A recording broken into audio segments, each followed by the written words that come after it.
vois, c'est comme quand on veut devenir riche. Il y en a quelques-uns qui veulent devenir riches, ou encore plus riches. Oui. Autrefois, on aurait exprimé ça de la façon suivante. Tous les jours, tu mets une pièce d'or dans ton coffre. En un an, tu as déjà plus de 300 pièces d'or.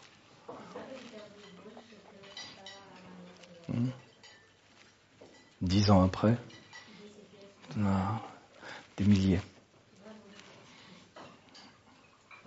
Tous les jours, une, et tu deviens toujours plus riche.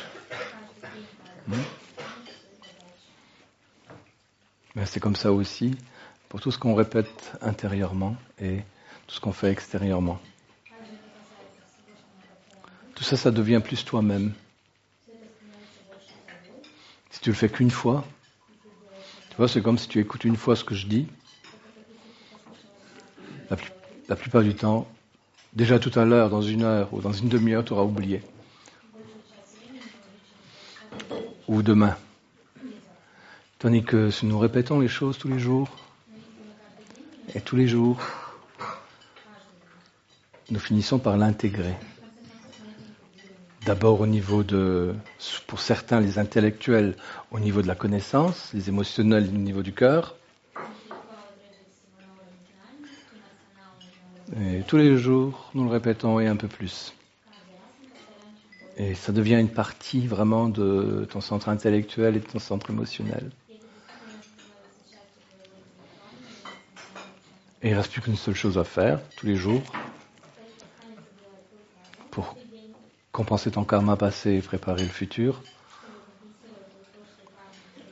C'est de mettre en œuvre ce que tu as compris ou ce que tu as apprécié.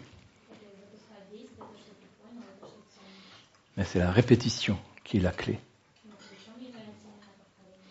Et il n'y en a aucune autre.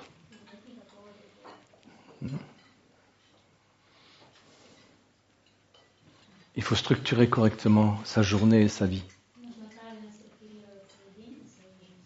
Donc, dans la vie de chacun, il y a des responsabilités essentielles qu'il est obligé d'assumer.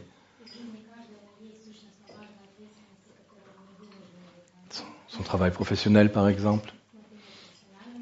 Mais généralement, c'est structuré. Il y a souvent une heure de début.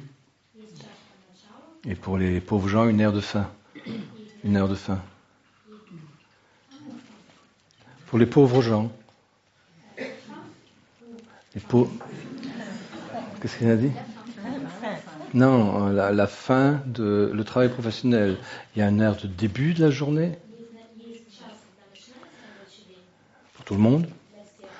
Et il y a une heure de fin de la journée.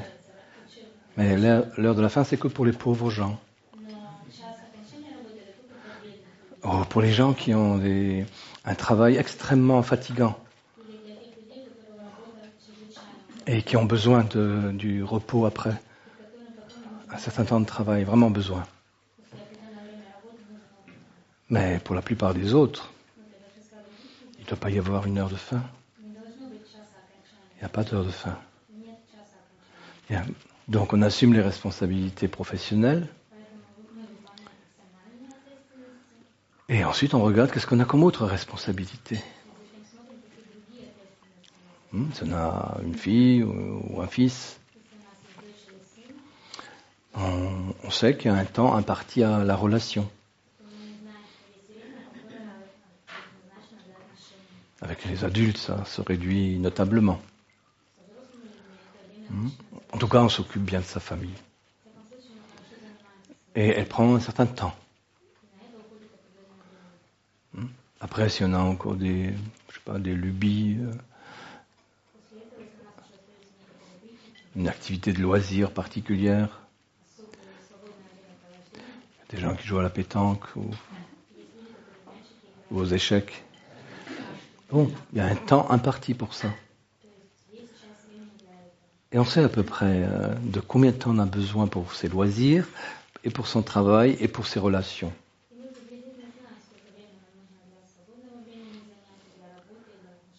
Le mieux est d'impartir un temps bien défini. Quand on est comme toi.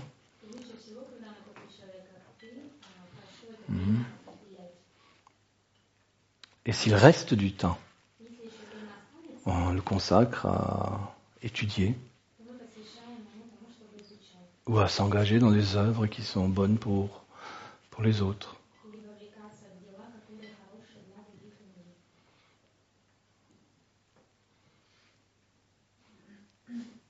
Mais le départ, c'est décider qu'est-ce qui est essentiel pour moi. Et ça, je l'organise.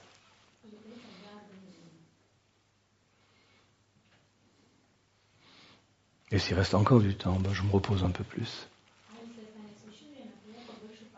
Mais il ne devrait pas en rester trop.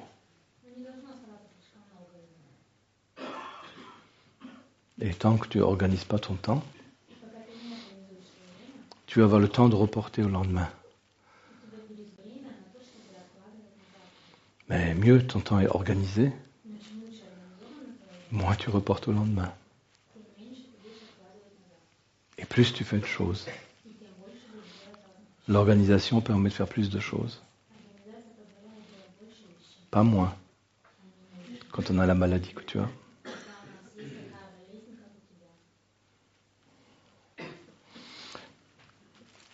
Alors bon après-midi à vous.